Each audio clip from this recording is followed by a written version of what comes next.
In this video, we're going to talk about how to get lat-long coordinates from Google Maps. Very familiar interface, especially if you use Google Maps all the time.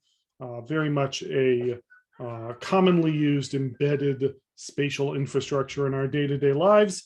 But Google Maps is more than just places to click on and places to go eat and coffee shops and all the other stuff that's on here. You can actually grab latitude and longitude coordinates from Google Maps as well. So if you're, say, completing a lab or trying to get some location information, you can use Google Maps instead of a GPS device, or maybe in combination with. Make sure you really understand the difference between those two platforms. So this is Google Maps. We're centered here on UMass Amherst.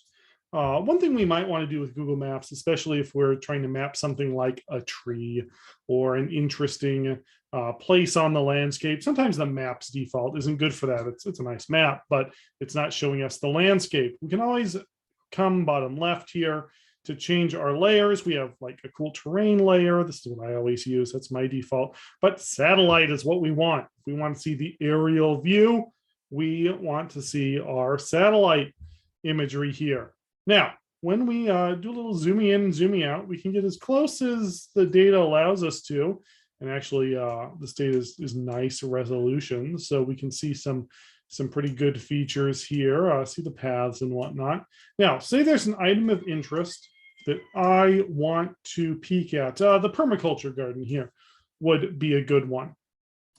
Once I'm at a happy zoom level here, if I wanted to figure out the location of this garden, all I could have to do, or all I need to do, is right click on where I want to know. And it pops up a little lat long. Well, yeah, lat long. Latitude is the first one, longitude is the second one. And I'm set. I'm happy. I'm good to go. I can even click that value and I will have it saved in my clipboard. I can then paste it someplace. Now, let's be really real about this. Lat-long coordinates are in no way ever going to be this accurate.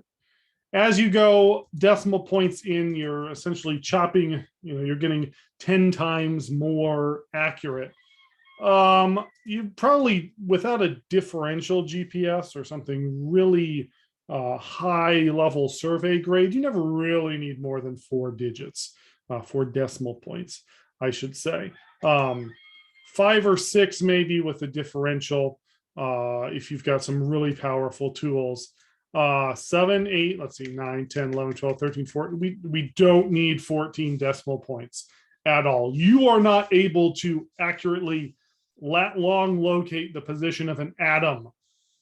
So let's not do that.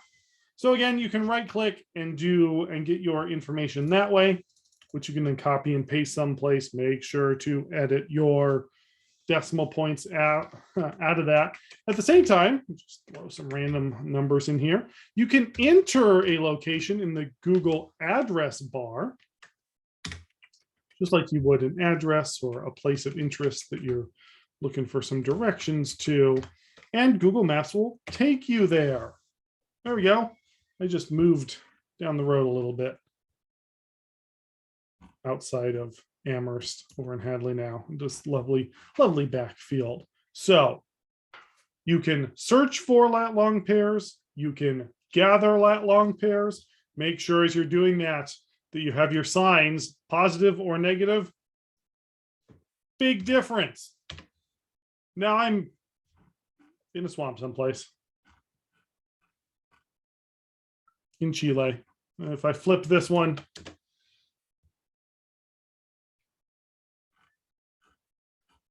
Indian Ocean. Your signs are super important. So make sure that when you are gathering your lat-long data, you don't forget your signs. That's collecting lat-long information from Google Maps. Have a good time.